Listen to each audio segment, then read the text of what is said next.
Podcasting, the final frontier.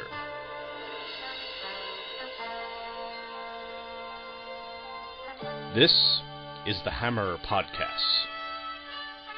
Its 30-minute mission: to rehash geeky topics, to seek out new bastions of nerdiness, to timidly go where the more talented have gone before.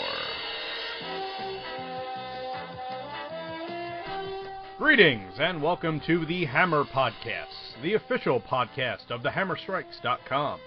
My name is Gene Hendricks, and this time I'm going to talk about something that has been all over social media lately, and that would be the blog post made by Gerry Conway. There's been a lot of back and forth over this, from Conway and Neil Adams on the creator's side, as well as Dan DiDio and Jim Lee on the DC side. I'm not going to get into all of it here, but I will post links in the show notes so that you can read it all and make up your own minds.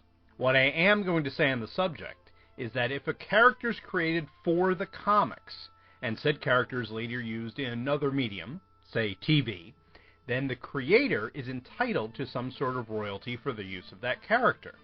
The use in that other medium goes beyond what the character was originally created for, and what the creator was originally paid for, so a new agreement should be reached. It sounds like DC Comics has this agreement in place, but it was not being implemented properly in recent years. Mr. Conway was compensated for the use of Killer Croc in Batman the Animated Series, for example, for which he publicly thanked Bruce Timm and Paul Dini. The use of the characters on The Flash, though, is a little more muddy. I feel he should get the same compensation as with Croc, but there seems to be more red tape involved now. For more information, straight from the horse's mouth, I'd suggest heading over to the Fire and Water podcast and listen to their interview with Mr. Conway on the subject. And while you're at it, do a search for the hashtag Conway Crossover. That's #, yes, I still call it a #, CONWAYXOVER. That's where you'll find the multitude of podcasts that are doing what I'm doing, celebrating the work of Gerry Conway. On that note, let's get to it. I'm going to be covering Thor, number 224 today. The cover date is June 1974. The on-sale date for your Wayback Machine is March 12th, 1974. The writer is Gerry Conway, penciler John Buscema, inker Mike Esposito, letterer John Costanza, colorist George Roussos, editor Roy Thomas, and the title, No One Can Stop the Destroyer. On the cover, we see the Destroyer. For those of you not entirely familiar, that's the big armored dude from the first Thor movie. And he's got Hercules by the neck on a dock, shoving him through the boards while Thor flies up and smacks him with his hammer. The cover copy reads, If an inhuman monster can crush Hercules, Prince of Power, can even a thunder god prevail against him? This is the day of the Destroyer. We open the comic in an emergency room. Thor is preparing to slam his hammer down and change back into Donald Blake. Once he does, he goes over to Hercules, who is holding an immortal who apparently Thor and Hercules have saved, but she is in critical condition. Don Blake comes up and gets Hercules to calm down and manages to convince him that he is actually Thor. So Hercules places her on a gurney, and Blake gets prepared for surgery. While this is going on, we cut to a shadier side of town, would be the best way to put it, where we have a doctor, Clement, who is working on the Destroyer, who apparently he discovered in excavation. He is convinced that he can repower the Destroyer and therefore use it in whatever he wants to use it for. I'm guessing world conquest. He shoots a high-energy laser towards it, but nothing really happens. Eventually, though, the visor on the Destroyer's helmet lifts, and a glow emanates from inside. But this glow is not exactly what Clement had anticipated. This is what really powers the Destroyer. He needs the soul of a living being. Guess who's he's chosen? As Clement lies crumpled on the floor, the Destroyer remembers the last time he was beaten, and it was in this city, at the hands of Thor. So he smashes the wall and goes looking for the God of Thunder. Meanwhile, Hercules is wandering the street trying to figure out what the heck to do with himself. He comes across the 47 Club, a high-end, swanky joint, and he goes in. The maitre d' tries to stop him, saying that a tie and jacket are required, but Hercules laughs it off, saying that is only for mortals, not for the son of Zeus. As you can expect, Hercules gets down to business and starts throwing back quite a bit of wine. It's not exactly the kind he's used to, but he enjoys it nonetheless. The patrons are not enjoying it so much. Meanwhile, Don Blake has finished surgery, and he is amazed that even though he hasn't been Don Blake for many months, that he has not lost any of his surgical skill. He is brooding, though, over the fact that he could be saving many, many lives as Don Blake, and wonders if he should give up being the God of Thunder altogether. Meanwhile, there is a disturbance at the club. The entire building starts shaking and starts to come down around Hercules. He gets all the mortals to safety and goes to face the Destroyer, who is ripping the building apart. Hercules, with his normal plum, jumps in and smacks the Destroyer upside the head. However, the Destroyer grabs his fist on the next swing and throws him into another building. The visor comes down and begins to glow. This is the signal that the Destroyer is going to fire its main weapon at Hercules. Meanwhile, back with Don Blake, he's looking over his patient and still brooding over how it might be better if he gave up being Thor altogether, when he sees a glow in the distance and remembers the Destroyer. He smacks his cane on the ground, becoming Thor, master of the world's winds, and leaps out to fly in the direction of the battle. He assumes that Hercules is involved, since he knows Hercules. He ends up at the site of the battle and hits the Destroyer from behind with his hammer, knocking it off balance. But he also gains the attention of the Destroyer. While he's being bent over backwards, Thor throws his hammer, which whips around and hits the Destroyer in the back, carrying it to the river, in which it gets dumped. Then it returns to his hand. Thor gives Hercules a mission. He has to go find the body of the man whose soul was trapped in the Destroyer, empowering it. Hercules thinks that he's just trying to get him away from the battle so Thor can have all the glory, but Thor lets him know that the Destroyer cannot be defeated as long as that soul remains inside, so Hercules actually has the more vital mission. While this is going on, the Destroyer has managed to climb out of the river onto the dock, but Thor meets him there, and he gets a hammer to the face. The battle rages on, and eventually the Destroyer grabs Mjolnir, pulling it out of Thor's hand. Thor lies panicked on the dock, wondering if he will change back to Don Blake and then be destroyed by the Destroyer. Next issue, the story we call Death Blow. And that's it for this issue. Why don't we take a quick break, and then we'll come right back, and I'll let you know what I thought about it. Kalabak, Tassad, it is I, Darkseid. I command you to listen to the Who's Who podcast. Uncover the powers and weaknesses of the Super Friends, so that I may destroy them. Aquaman and Superman, Animal Man and Plastic Man, Firestorm and Nuclear Man, Batman and Hawkman, 2D Man and Hour Man. Who are all these people, man? They're all part of the DC Who's Who. Ultra Boy and Booster Gold, Lightning Lass and Hippolyta, Phantom Stranger, Etrick and Arisia, Woody Winks. Hey. What? What about that one guy? What guy? Mr. Pretzel, Mr. Lipstick, Mr. Mitzelfuzzle? Mr. Mitzi's Pitlick? Yeah, him. He's also part of the DC Who's Who. Who's Who, the definitive podcast of the DC Universe. Available monthly at Aquaman Shrine, Firestorm Fan, and on iTunes and Stitcher as part of the Fire and Water podcast. Oh, hello. We didn't see you there.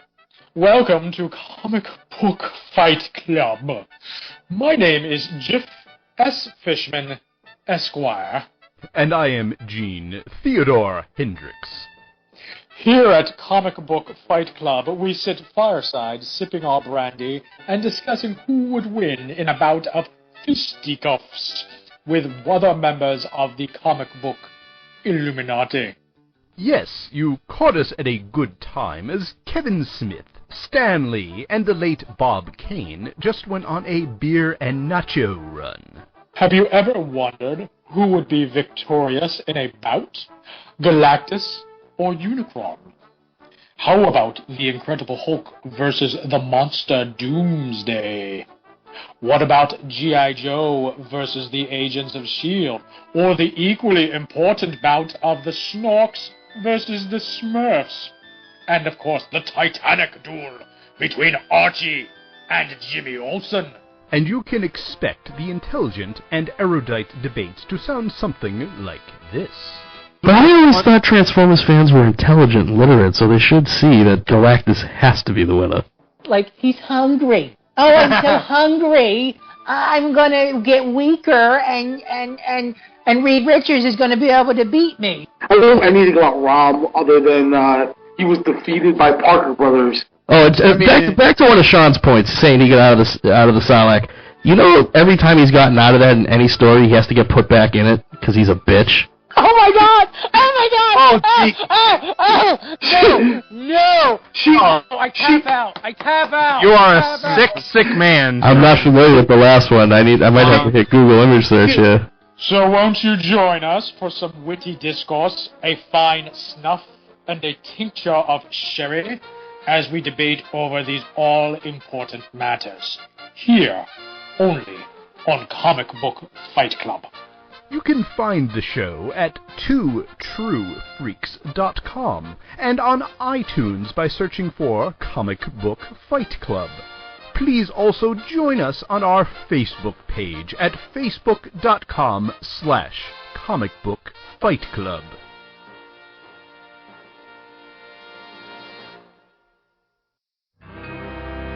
The Fantastic Cast is your guide to the Fantastic Four from the beginning of the Marvel Age of Comics in 1961 onwards. Each week, Steve Lacey and Andy Leyland cover every issue, spin-off, guest appearance and cameo, and more. And in 2015, we begin our journey through the decade that tastes forgot, the 1970s.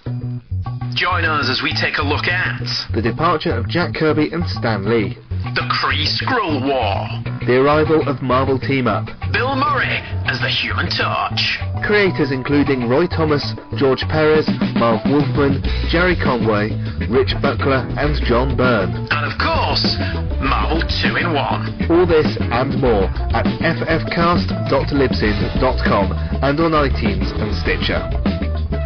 The Fantastic Cast. Insert catchy tagline here. Wait, what?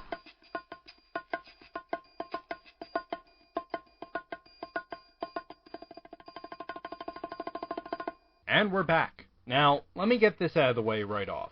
The art in this book is frickin' gorgeous. This is my kind of art. This is in proportion, people looking realistic, great facial expressions. John Buscema was at the top of his game here. And I just love everything about this as far as the art goes. Now, on to the story. I mean, this is a Gerry Conway episode. So, let's talk about how this story proceeds. Now, I have not read issue 223. I have not read issue 225. I specifically picked one that was kind of in the middle. I didn't know what was going on. See if the Stan Lee principle of every comic could be someone's first works. And it does. You get enough information in here to know what has come before that's important, what's going on in the characters' heads now, and what could be coming up. So you have the explanation of Thor loses his hammer. If he doesn't get back in 60 seconds, well, it'll turn to Don Blake. You have the reason that they're in the hospital is that they had to save this other goddess, and they brought her here for treatment. And another thing about it is the brooding. Like I said before, when he turns back into Don Blake, Thor is wondering if he should remain there because he says that he could save so many more lives if he just used his skill as a surgeon. See, the problem here is that's an actual dilemma. It's not, oh my god, Aunt May will find out I'm Spider-Man and go crazy. No, this is he could save lives by being Thor and fighting these menaces, or he could save lives as Don Blake, a man of medicine. And it's a really, really tough choice, and he does not come to a resolution in this. But this is the kind of stuff that 70s Marvel was known for. Giving the characters these dilemmas. Making them think, should I do this? We're not talking Guardians of the Universe trying to trick Superman into asking whether he should be Superman or not. This is internal stuff, comes from his wanting to help people. He can help as many people as Thor as he can as Don Blake, at least in my opinion. Now, the way this story proceeds is it brings back the Destroyer, who has been in the comics before. So this is not a first appearance of anybody, except maybe Clement. I don't know if he was in it before, if he was shown getting the Destroyer back. But that's why I like it, because it's not a first appearance. It's not, well, I must have this because it's, valuable for whatever. No, this is valuable to me because it's a hell of a good story. It's a connecting piece, yes. It brings the Destroyer back in play. It gives Thor these questions. Gets Hercules out in the town, but that was never really a problem for him. But you get all this and a good dose of action, too. And this, what I just went over, would be a 6-issue arc in modern comics. And without the footnotes. I mean, we can see, oh, well, we rescued this goddess, Krista. They got her back from Pluto. That's not the planet or the dog. That's the god of the underworld for the Greeks. And she was in deadly danger, and they saved her, but she was injured, so they brought her to this hospital so that Don Blake could work on her. Now, apparently, he hasn't been Don Blake for several months. Again, I don't know why. I'm pretty sure this was in the time when he was off of Earth. He was doing more cosmic adventures, so that probably had something to do with it. If he's not on Earth, then he doesn't change back to Don Blake. He could have his hammer could be laying it by itself for a day. He wouldn't change back to Don Blake. It's only when he's on Earth that happens. And also, he reveals his secret identity to Hercules, which is interesting because Hercules is not known to be tight-lipped. So I'm wondering what's going on, really. I may just have to dig out this arc at some point to read them all, but with my current reading project of starting at the beginning of the Marvel Universe and going on issue by issue, it may take me a little while, but really, for this kind of writing and this kind of art, I'll go with it. Now, we also see something else that doesn't really happen much, in modern comics anyway. There's a lot of narration boxes. And that's good, because we don't need the characters to do this. We don't need a C-3PO in the current Star Wars series to act as the narrator. We actually have an omniscient narrator who tells us what's going on, tells us what came before, and it just works so much better. I mean, without the narration, you still get the story, and just looking at the art, you get the story. You don't, and that's one of the great things about the way these guys did the comics back then, is I could take all the words out of this, I could figure out what was going on, and it's wonderful. And I really can't gush enough about this, to be honest. So I am going to stop sounding like a silly fanboy, even though in this case I am. But I would encourage anyone out there. Yes, we want to get the idea out of the creators' rights. We want to get out that these people who put their mark on the comics industry for so long, and are still doing it today. You still have these guys out there working today, and they need to be compensated for it. We don't want another Siegel and Schuster situation on our hands. We want them to get what is coming to them. We know that it's not a lot, but they deserve something. And for the man that started us down this path, I would say, go out, find some classic Gerry Conway stuff, find some modern Gerry Conway stuff. The man knows how to write. You will thank me. And if you have a Marvel Unlimited subscription, which is what I happen to be reading this off of, why not take a look at this arc in Thor? Like I said, I'm jumping right in the middle of it, but then that's how things kind of were back then. So, I'm going to leave you here, and we will see you next time, and I don't know what I'm covering yet, but hopefully it'll be as fun as this issue was. Bye, everybody. The Hammer Podcast is a production of thehammerstrikes.com. Questions and comments can be emailed to gene@thehammerstrikes.com. Look for The Hammer Strikes on Facebook and Google+. Part of the Two True Freaks Internet Radio Network.